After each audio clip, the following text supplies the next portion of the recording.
Kris, maybe we'll just begin with some housekeeping. We saw Kapanen leave the ice just a touch early. Do you have an update on him?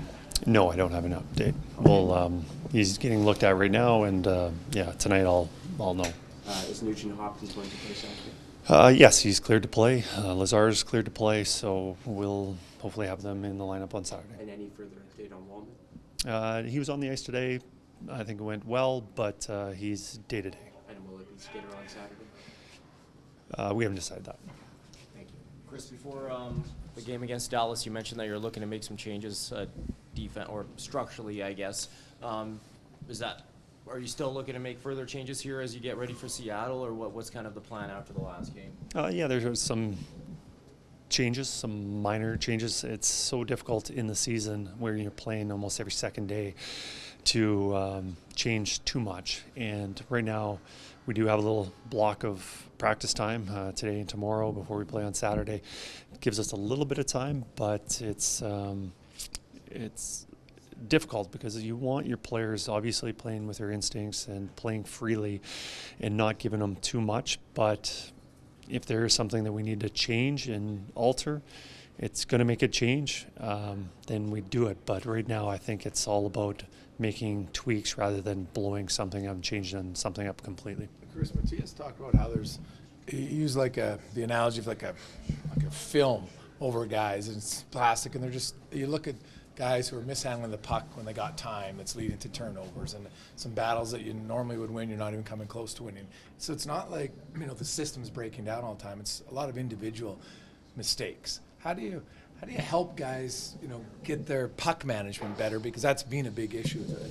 Well, I think that's a twofold. One is the player feeling confident, energized, not tired, being able to play his best, but also having some layers to protect that player, that if he was to make a mistake, we can have some protection, layers that even if there was a mistake, there's other players that you have to go through to get that scoring chance. So one, we need that player, yes, make that play, but if he was to make a mistake, we want those security blanket, a little bit more maybe structure, just to prevent the what happens after mistakes.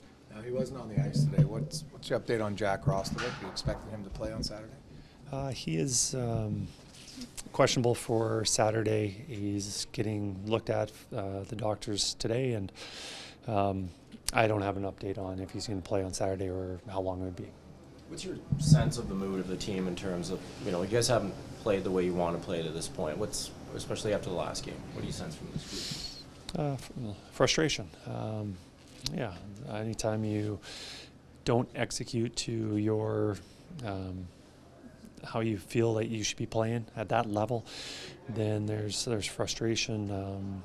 The guys care. They want to win. It's not that they've quit and turned the page on what's happening. They want to get better and push themselves to turn the season around. And it's not just going to be one thing. We need to get a lot more out of everybody. Just everyone step it up just a little bit, not just a burden on one or two guys to turn this season around. So I think everyone can collectively just chip in a little bit more. Goaltending is obviously a unique position in hockey. As a coaching staff, how do you when you have a goaltender, not that it's Stu's fault because of the way you guys are playing, but he's part of the group. Do you have to deal with a goaltender differently as a coaching staff than you do obviously a skater, I guess? I think you handle the players differently, mostly on their personality and not so much on their position.